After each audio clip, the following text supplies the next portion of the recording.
I'm Cassie. I'm Alex. And this is week 3 of beginner swing here at Carol Baldwin Hall. And tonight we really helped refine our tuck turn and made that feel really good. And then at the end, we really started in on the beginning of our 8 count footwork pattern so that we can practice that and do that as homework so we are ready and prepared for next week. So, for the tuck turn. So, we're in this closed position, step, triple, and we did our basic, we were open, tuck, turn, rock, step. You want to do it from this direction so we can see it in the back? Or do you want to talk about something? Okay, so once again with the basic on top, and then we're going to do the tuck turn second. So we had our basic 5, 6, 7, 8, rock, step, triple, open, tuck, turn, rock, step. And ladies, it's super important that you are contrasting your regular rock step from that rotational. So when I dance with my partner, as you saw in our basic,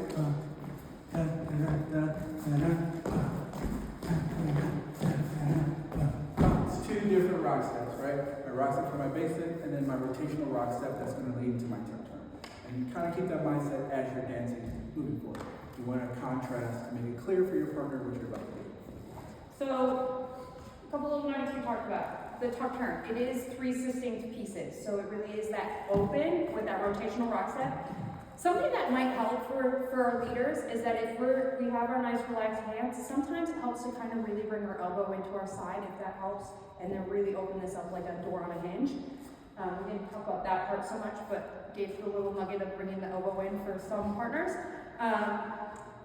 And then open, and then we really have that tuck part, that's the second part, with our first triple step, and then turn. And that's just a guide out. Now the hand, our leader's left hand, you want to talk about that? The left hand, all it does is go up and make a little white halo.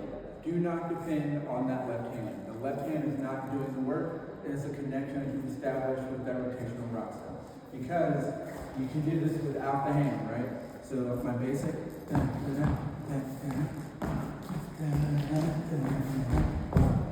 right? I'm making that, using that connection to create the rotation. This hand is just a little sprinkle on the top. Yeah, so definitely don't over rely on that hand. Sometimes it is a nice guidepost, but it is not your key piece there. And then the other piece is that we really saw footwork sometimes when you were struggling, the footwork was waning.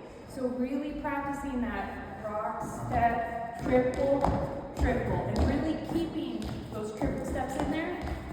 Also, we have to remember to keep the rhythm of the music, and we kind of have to have that balance in our body. If we don't have that, it makes that whole part a lot harder. We get a little more stagnant, and it makes the turn gets a little janky. So keep that so we can have more dancing in this turn. Triple, rock, step. Any other little legs on the tuck turn? For the bounce, to keep that bounce, knees bent, right? If you're going to play a sport, and I'm going to go like this, dancing is a sport. So you're going to bend those knees, keep that rock going. It's going to help with the rhythm. If you're like this, I don't really think you're going to do much, right? You want to bend those knees. The way it was best described to me in the beginning is we're thinking like a basketball. You push a basketball down to the ground, that's how it bounces back up. So it's not bouncing up, it's bouncing down so that the floor helps you spring back up. Now, to add on at the very end, we did some warm-up with this, and at the end we went right back over it, where we did our basic footwork for 8 count stuff coming next week. But remember, what 8 and 6 have in common? 2. And that means just your rock step, 1, 2. Your triple step, 1 and 2, 1 and 2. So don't get hung up on 6 and 8, but we are doing 8 count footwork. So that's going to look like 5, 6, 5, 6, 7, 8, rock, step, triple step, rock, step, triple step, rock, step, triple step, rock, step, triple step. Now we can do this going backwards and forwards, which we will use next week, but then we can also do rock, step, triple, rock, step, triple, kind of like Alex doing, where we can go back and forth. We can do it in place where we're just going straight back. But I want you to dance around. Oh, we're getting too far. Listen. I want you to dance around this week. Triple, rock, step, triple. Doing the dishes. Rock, step, triple, rock, step, triple. I don't know. Like faking it over here. But doing things around this week, practice that 8-count footwork so that when we add more things on top next week, we don't have to struggle with that piece and we can keep adding things on top of it. Other than that, you look like you were dancing by the end of this, so good job on that, and good job to y'all. Thank you so much for coming.